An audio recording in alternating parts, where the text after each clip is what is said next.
संपूर्ण अस्तित्व ठीक इस क्षण आपके सामने प्रकट है। ये ना कोई रहस्य है, ना ही कोई ऐसी वस्तु है जो कहीं दूर छिपी हो।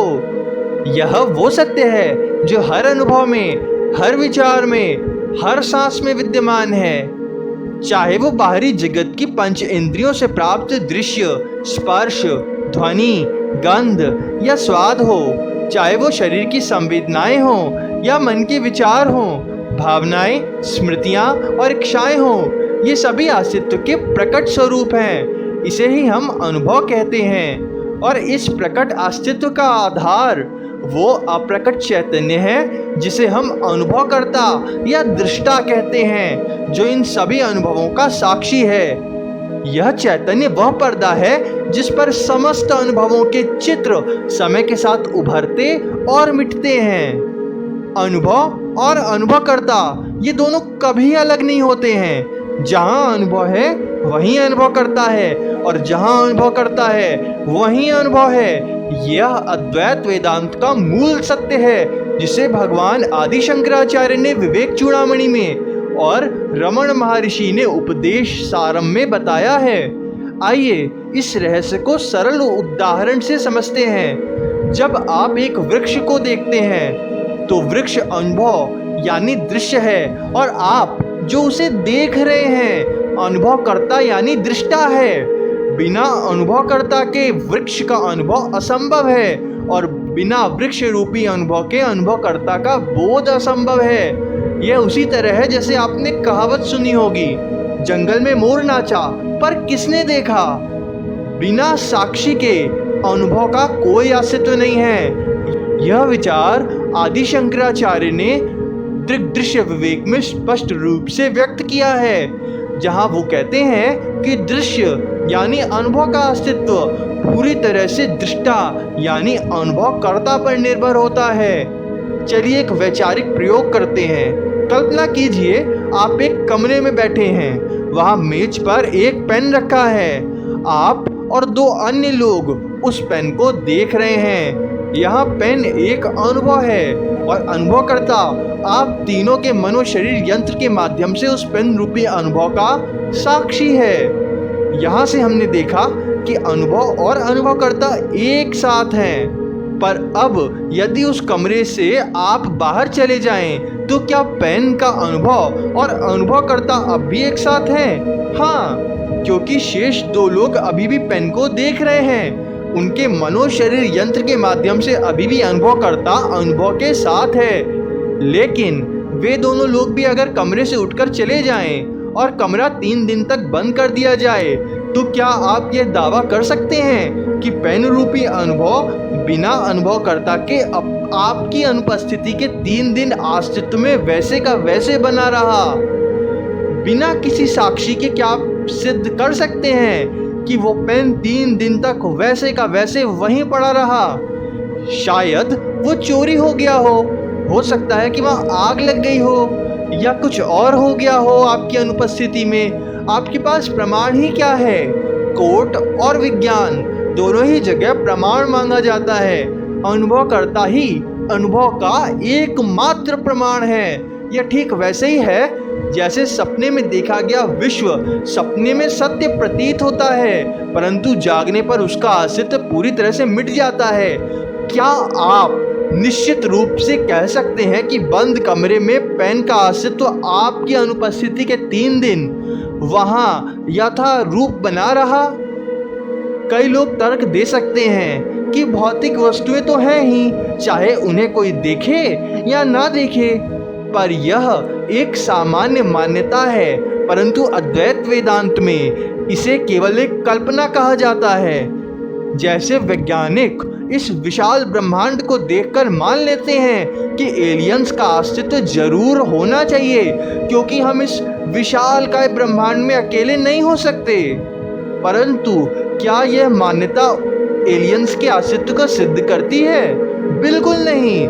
इसके लिए तो अकाट्य प्रमाण चाहिए। अब आप कह सकते हैं, यदि उस कमरे में एक सीसीटीवी कैमरा लगा दिया जाए जो 3 दिन तक पेन को रिकॉर्ड करे, तो क्या? अब तो प्रमाण मिल गया ना। लेकिन जरा रुकिए, वो कैमरा भी तो एक यंत्र है।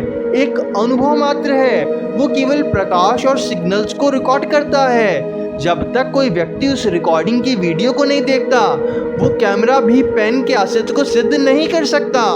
जब भी कोई व्यक्ति उस वीडियो को देखेगा, तब अनुभवकर्ता फिर से उस व्यक्ति के मनो शरीर यंत्र के माध्यम से उपस्थित हो जाता है उस पेन की रिकॉर्डेड वीडियो को देखने के लिए। देखा, अनुभव और अनुभवकर्ता फिर से एक साथ हो गए। यह सत्य आदि शंकराचार्य ने विवेक चूड़ामणि और दीर्घ दृष्टि विवेक में स्पष्ट किया है। बिना अनुभवकर्ता के कोई अनुभव संभव नहीं, बिना दृष्टा के कोई दृश्य संभव नहीं। अनुभव का अस्तित्व अनुभवकर्ता से है और अनुभवकर्ता का बोध अनुभव से है। बिना अनुभव के अनुभवकर्ता का कोई प्रमाण नहीं है। जैसे बिना चोरी के चोर का या बिना हत्या के हत्यारे का कोई अस्तित्व नहीं है। यदि पूरे ब्रह्मांड में चोरी या हत्या जैसी कोई क्रिया ना हो, तो चोर या हत्यारा भी नहीं होगा। वैसे ही बिना अनुभव के अनुभवकर्ता का बोध संभव नहीं है। संपूर्ण अस्तित्व यही है, अनुभव और अनुभवकर्ता, ब्रह्म और माया, शिव और शक्ति, दृष्टा और दृश्य। आप जिस नाम से इन्हें बुला दीजिए, इनके अलावा कोई तीसरा तत्व नहीं है। चाहे ग्रह नक्षत्र हो, जीव जंतु हो, लोक परलोक हो या देवी देवता हो, सब अनुभव की श्रेणी में आते हैं और इनका साक्षी वो अनुभवकर्ता, वो चैतन्य है जो स्वयं आप है। हाँ, आप ही वो चैतन्य हैं। हम पेन वाले उदाहरण से पहले ही जान चुके हैं कि अनुभव और अनुभवकर्ता हमेशा एक साथ रहते हैं। ये दोनों समय और स्थान में कभी अलग अलग नहीं पाए जाते।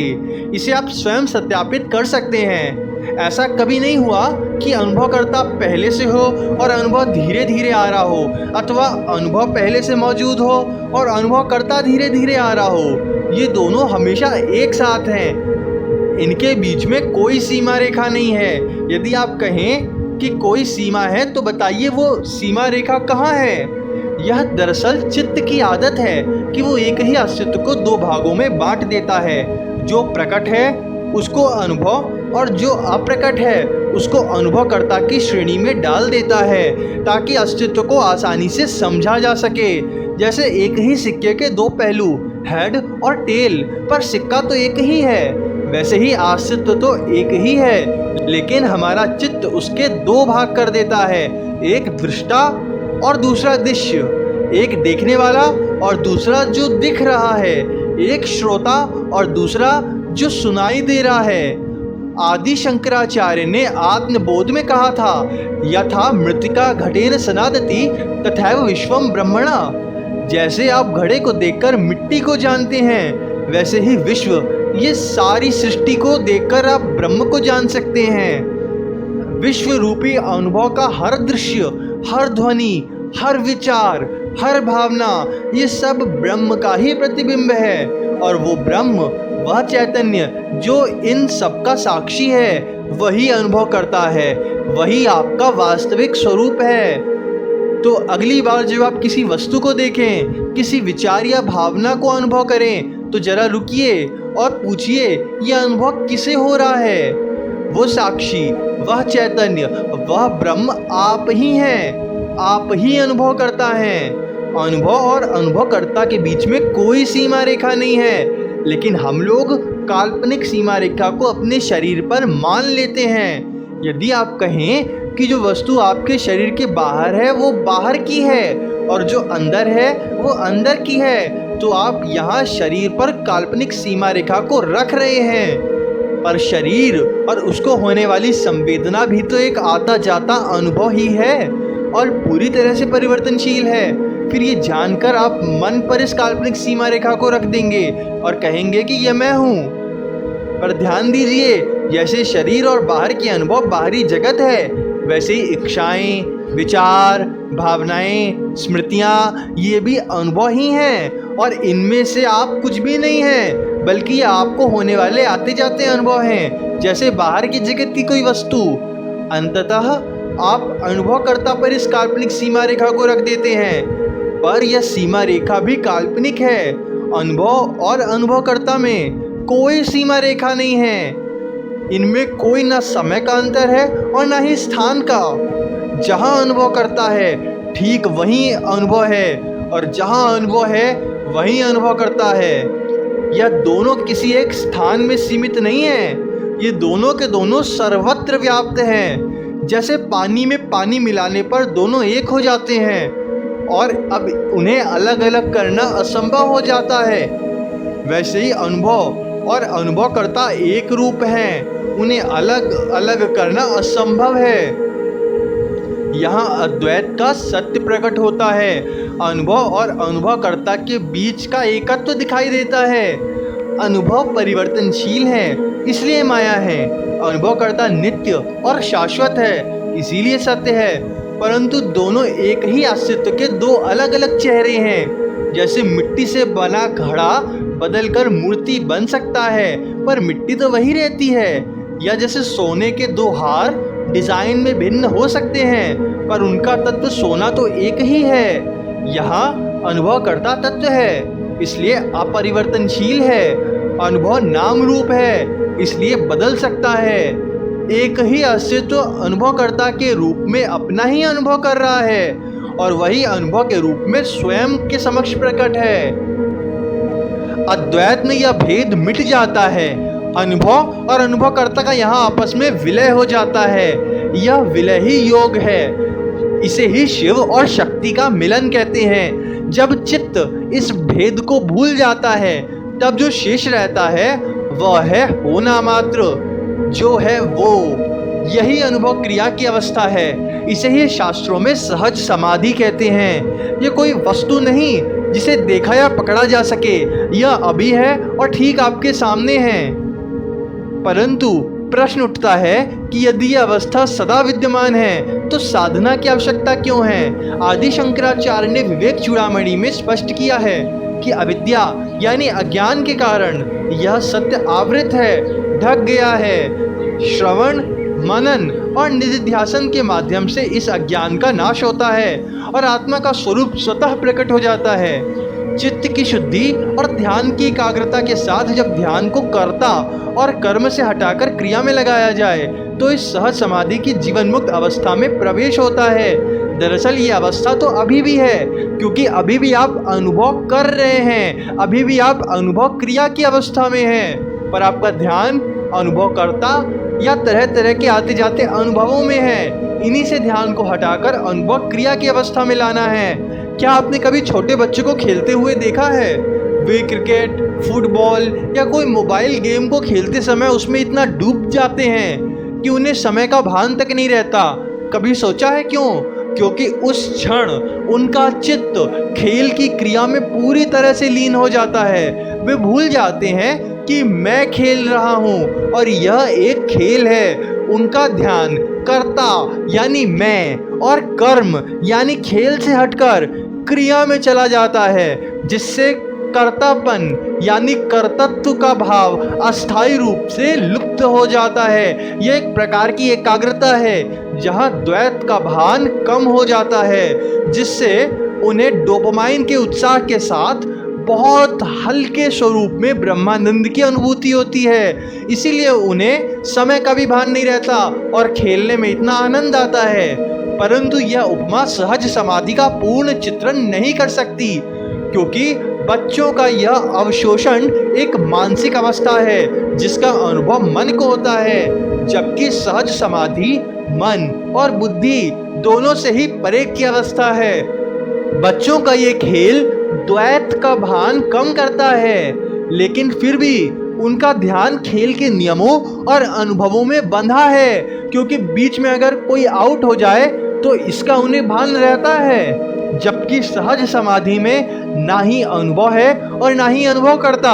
यहाँ दोनों आपस में विलीन हो गए हैं, एक हो गए हैं और अनुभव क्रिया बन गए हैं, जो कि अभी भी है। यहाँ कर्ता भाव बिल्कुल नहीं है, सिर्फ क्रिया है, होना मात्र। सहज समाधि में पूरा ध्यान ना ही कर्म में और ना ही कर्ता में बल्कि क्रिया में होता है। बच्चों का खेल इसकी एक झलक दे सकता है, पर यहाँ दूर दूर तक कैवल्य अवस्था का नामो निशान नहीं है, नहीं तो सारे बच्चे जीवन मुक्त हो चुके होते। बच्चों के खेल के अपेक्षा गहरी नींद का उदाहरण अधिक उपयुक्त है, क्योंकि गहरी नींद में अनुभव और अनुभवकर्ता का भेद पूरी तरह से मिट जाता है, क्योंकि हमारा मन, बुद्धि और चित्त भी गहरी नींद में चले जाते हैं। तो अभेद अस्तित्व में अनुभव और अनुभवकर्ता का भेद अब कौन उत्पन्न करे? यहाँ भी कर्तापन यानी कर्तृत्व का लोप हो जाता है और हम अनुभव क्रिया की अद्वैत अवस्था में कुछ देर के लिए चले जाते हैं, परंतु गहरी नींद में चेतना का बोध नहीं होता, जबकि सहज समाधि में हमें चेतना बनी रहती है, क्योंकि ये जागृत अवस्था में जो होती है। मांडुक्य उपनिषद शंकराचार्य भाष्य में लिखा है कि गहरी नींद सुषुप्ति आत्मा की ओर इंगित करने वाली अवस्था है, पर सहज समाधि उससे भी बहुत आगे है। ये जागृत अवस्था में ब्रह्म साक्षात्कार कराने वाली अवस्था है। आप पूछ सकते हैं कि मुझे ये अनुभव क्रिया की अवस्था का अनुभव क्यों नहीं हो रहा? तो उत्तर है, क्योंकि अनुभव क्रिया कोई अनुभव नहीं है, यह होना मात्र है। यह वो अवस्था है जहां अनुभव और अनुभवकर्ता एक हो जाते हैं। ये अभी ठीक इस क्षण आपके सामने है। क्या आपको अभी कोई अनुभव नहीं हो रहा? क्या अभी अनुभवकर्ता आपके समक्ष नहीं है? क्या अनुभव होने की क्रिया अभी आपके सामने नहीं घटित हो रही? क्या आप अभी देख, सुन, छू या सोच नहीं रहे? इन्हीं अनुभवों के होने की क्रिया को तो अनुभव क्रिया कहते हैं। बस आपका ध्यान या तो तरह तरह के अनुभवों में अटका है या अनुभव कर्ता में है, न कि अनुभव क्रिया में। कर्ता और कर्म से ध्यान को हटाकर क्रिया में लाना है, परंतु चित्त अपनी आदत के कारण इस अखंड अद्वैत अस्तित्व को काल्पनिक रूप से अनुभव और अनुभवकर्ता में बांट देता है। अपने ध्यान को कर्ता और कर्म से हटाकर क्रिया पर केंद्रित करिए। अस्तित्व जैसा है उसको ठीक वैसा ही देखिए, न कि वैसा जैसा आपका चित्त आपको दिखा रहा है। न दृश्य है और न दृष्टा, केवल दृष्टि। यही ब्रह्म ज्ञान है, यही अद्वैत का सत्य है। इसे ही ब्रह्म साक्षात्कार कहते हैं। और अगर ये 24 घंटे होने लगे और आपकी आदत का हिस्सा हो जाए तो यही जीवन मुक्त अवस्था है, यही अद्वैत अवस्था है, वो अवस्था जहां दो नहीं रह जाते। चित्त की प्रकृति है कि वो एक अस्तित्व को समझने के लिए दृश्य और दृष्टा, कर्म और कर्ता का भेद उत्पन्न करता रहेगा। अब यहाँ पर आप पूछ सकते हैं कि तुम बार बार कहते हो कि अभेद अखंड अस्तित्व को काल्पनिक रूप से अनुभव और अनुभवकर्ता, दृश्य और दृष्टा के रूप में बांटने का काम हमारा चित्त करता है। तुम्हारे पास लेकिन इसका प्रमाण क्या है? ऐसा भी तो हो सकता है कि अस्तित्व ही स्वयं को अनुभव और अनुभवकर्ता के रूप में बांटता हो, ताकि वो स्वयं का ही अनुभव अनुभवकर्ता के रूप में कर सके। तो चलिए देखते हैं। दरअसल जब हम सोते हैं तब सबसे पहले हमारा शरीर सोता है, लेकिन हमारा चित्त फिर भी जाग रहा होता है और तरह तरह के स्वप्न हमारे मानस पटल पर प्रकट करता है। उस समय अनुभव कर्ता स्वप्न दृष्टा के रूप में उस स्वप्न रूपी अनुभव को देख रहा होता है। ध्यान दीजिए, यहाँ पर भी अनुभव कर्ता और अनुभव अलग अलग है, पर जैसे ही हम निद्रा अवस्था यानी गहरी नींद की अवस्था में जाते हैं, अर्थात हमारा चित्त भी सो जाता है, वैसे ही हमें सपने आने बंद हो जाते, क्योंकि अब अनुभव और अनुभवकर्ता में भेद उत्पन्न करने वाला चित्त भी सो गया है। इसीलिए अखंड अभेद अस्तित्व में काल्पनिक भेद होना भी बंद हो जाता है। लेकिन जैसे ही हम जागते हैं और हमारा चित्त भी हमारे साथ जागता है, वो फिर से अस्तित्व में दृश्य और दृष्टा रूपी भेद उत्पन्न करने लग जाता है। फिर से वो अनुभव करता और अनुभव के रूप में काल्पनिक भेद उत्पन्न करने लगता है। लेकिन जितनी भी देर हम गहरी नींद में सो रहे थे, हमारे अंदर द्वैत भाव बिल्कुल नहीं था। ना ही वहाँ दृश्य था और ना ही दृष्टा था, केवल दृष्टि थी। ना ही वहाँ अनुभव था और ना ही अनुभव करता, केवल अनुभव क्रिया। इसीलिए हमें वहाँ शून्यता, शांति और आनंद का अनुभव हो रहा था। वहाँ मैं और मेरापन नहीं था, ना ही कोई कर्ता भाव था, जिससे ये सिद्ध होता है कि अस्तित्व स्वयं को नहीं बांटता, वो तो जैसा है वैसा है। और यह काल्पनिक भेद हमारा चित्त उत्पन्न करता है ताकि वो इसे आसानी से समझ सके। गहरी नींद में यह भेद कुछ देर के लिए मिट जाता है, पर जागने पर पुनः वापस आ जाता है, क्योंकि हमारा चित्त जाग जाता है। तो क्या अगर हम ज्ञान मार्ग में साधना करें तो क्या हमारा चित्त यह भेद उत्पन्न करना बंद कर देगा? तो उत्तर है नहीं, क्योंकि ये अभी भी भेद उत्पन्न नहीं कर रहा है। अस्तित्व तो अभी भी अद्वैत है, अभेद और अखंड है। बस हमारा चित्त इस भेद की कल्पना कर रहा है कि दृष्टा और दृश्य अलग है, अनुभवकर्ता और अनुभव अलग है, और एक मानसिक सीमा रेखा की कल्पना कर रहा है, क्योंकि ये चित्त की प्रकृति है, उसकी आदत है। परंतु जब हम ये जान लेते हैं कि ये भेद ही मिथ्या है और ये सीमा रेखा बस एक कल्पना के अलावा कुछ भी नहीं है, तब ये हमें बांध नहीं पाता है। जैसे अगर कभी हम अंधेरी जगह में गलती से किसी रस्सी पर पैर रख दें और उसको सांप समझ लें तो हम घबरा जाएंगे, लेकिन फिर जैसे ही लाइट जलाएंगे और उस तथाकथित सांप को देखेंगे तो वो रस्सी बन नहीं जाएगा, क्योंकि वो कभी सांप था ही नहीं, वो तो हमेशा से रस्सी था, जिसको हमने गलती से सांप मान लिया था और फालतू में घबरा रहे थे। वो हमेशा से रस्सी था, है और रहेगा। वैसे ही ये भेद कभी था ही नहीं, अस्तित्व तो हमेशा से एक था।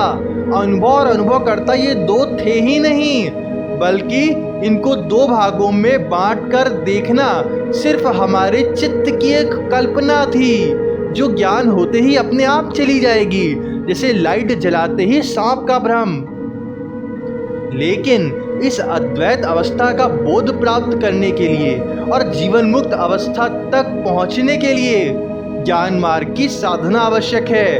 परंतु यह साधना कोई नई वस्तु प्राप्त करने के लिए नहीं है, बल्कि अज्ञान के नाश करने के लिए है। पूरे जीवन हमने जो तरह तरह की मान्यताएं रूपी कचरा बटोर रखा है, उसका नाश करना है। यहाँ रमण महर्षि ने अपने ग्रंथों में कहा है कि साधना आत्म की प्राप्ति के लिए नहीं है, बल्कि अहंकार और अज्ञान को हटाने के लिए है। जब अहंकार और द्वैत रूपी अज्ञान हटता है तो सहज समाधि स्वतः प्रकट हो जाती है, जैसे ही हमारा ध्यान अनुभव क्रिया में केंद्रित होता है। यह अवस्था वैसे तो सदा विद्यमान है और अभी भी हमारे सामने है, पर हमारा ध्यान या तो अनुभव या तो अनुभवकर्ता में अटका हुआ है, बीच की अवस्था में नहीं जा पा रहा है। सहज समाधि कोई चमत्कारिक अवस्था नहीं है जो वर्षों की तपस्या के बाद प्राप्त हो। यह अभी है, यही है, परंतु चित्त की अशुद्धि और अविद्या इसे देखने से रोकती है। विज्ञान भैरव तंत्र में भगवान शिव ने 112 ध्यान की विधियां दी हैं, जो चित्त को शांत कर अपने ध्यान को कैवल्य अवस्था तक पहुंचाना सिखाती हैं। ये सभी साधन इस एक सत्य की ओर ले जाते हैं और अपने ध्यान को अनुभव और अनुभवकर्ता से हटाकर इस अद्वैत अवस्था में ले जाना ही हमारा लक्ष्य है, जिससे उस ब्रह्मानंद की अनुभूति होती है जिसके आगे स्वर्ग के सुख भी फीके हैं। जब आप चित्त की अस्तित्व को अनुभव और अनुभवकर्ता में भेद करके देखने की आदत को भी एक अनुभव के रूप में देखते हैं, तब चित्त की यह प्रवृत्ति स्वयं एक अनुभव बन जाती है। जैसे ही यह बोध होता है, कर्ता भाव अपने आप विलीन हो जाता है और चित्त अनुभव क्रिया में अपने आप डूबने लगता है। यह एक कुंजी है, एक शॉर्टकट है अद्वैत अवस्था तक पहुंचने का। यही अनुभव क्रिया संपूर्ण अस्तित्व है, क्योंकि आप कहीं भी चले जाएं, अस्तित्व में दो ही चीजें हैं, अनुभव और अनुभवकर्ता, और ये दो होते हुए भी एक ही हैं, क्योंकि हमेशा एक साथ होते हैं। इनमें कोई सीमा रेखा नहीं है, ये स्वयं अस्तित्व ही है। यह अस्तित्व सदा विद्यमान है। हमें केवल चित्त को शुद्ध करना है, उसकी वृत्तियों को शांत करना है। जब चित्त शांत और निर्मल हो जाता है, तब गुरु तत्व की कृपा से यह बोध अपने आप हो जाता है कि चित्त ही अपनी सुविधा के लिए एक ही अस्तित्व को दो भागों में बांट देता है, और ये बंटवारा पूरी तरह से एक कल्पना है। जैसे ही यह बोध होता है, कर्ता भाव स्वयं विलीन हो जाता है। ज्ञान होने के लिए अनुभव चाहिए, लेकिन इस अद्वैत अवस्था में अनुभव और अनुभवकर्ता एक हो जाते हैं। यह अवस्था अनुभव से परे है। इस तक ध्यान को पहुंचाया जा सकता है, ठीक वैसे ही जैसे अनुभवकर्ता पर ध्यान दिया जा सकता है। भले ही उसका अनुभव नहीं हो सकता, क्योंकि वो स्वयं कोई अनुभव नहीं है, बल्कि वो पर्दा है जिस पर सारे अनुभव होते हैं और जिसको सारे अनुभव होते हैं। इस कैवल्य अवस्था तक ध्यान को पहुंचाया जा सकता है, लेकिन इसका अनुभव नहीं किया जा सकता। तर्क और बुद्धि से इसका शाब्दिक ज्ञान तो लिया जा सकता है, पर इस तक उनकी भी पहुंच नहीं है। वहाँ केवल होना मात्र रहता है। ये शब्दातीत अवस्था है, जिसे शब्दों से पूर्णतः व्यक्त करना असंभव है। इसलिए इसे समझाने में मुझे भी परेशानी हो रही है। फिर भी द्वैत को नकार कर हम इसे काफ़ी हद तक समझ सकते हैं और अपनी भ्रांतियों का खंडन कर सकते हैं। जैसे गंदे शीशे को साफ करने से उसका स्वरूप प्रकट हो जाता है, वैसे ही तरह तरह की मान्यताओं का नाश होने पर सत्य अपने आप प्रकाशित हो जाता है। इस ब्रह्म ज्ञान के लिए आत्मज्ञान पहली सीढ़ी है। जो यह तक नहीं जानते कि मैं क्या हूँ, वो कैसे जान पाएंगे कि मैं ही सब कुछ हूँ। अस्तित्व की परिभाषा यही है कि वो एक ही हो सकता है, दो अस्तित्व संभव ही नहीं। यदि दो हैं तो वो दोनों किसी एक बड़े अस्तित्व का हिस्सा होंगे, क्योंकि अस्तित्व शब्द का अर्थ ही है सब कुछ। और फिर वो दो छोटे अस्तित्व कहलाएंगे ही नहीं। हमारा चित्त अपनी सुविधा के लिए इस एक अभेद अस्तित्व को अनुभव और अनुभवकर्ता के रूप में काल्पनिक सीमा रेखा करके बांट देता है, पर वस्तुतः यह एक ही है और अनुभव क्रिया की अवस्था ही अस्तित्व है। अस्तित्व का सत्य यही है कि वो दो नहीं है, केवल एक है, अद्वैत है। अनुभव और अनुभवकर्ता एक ही है।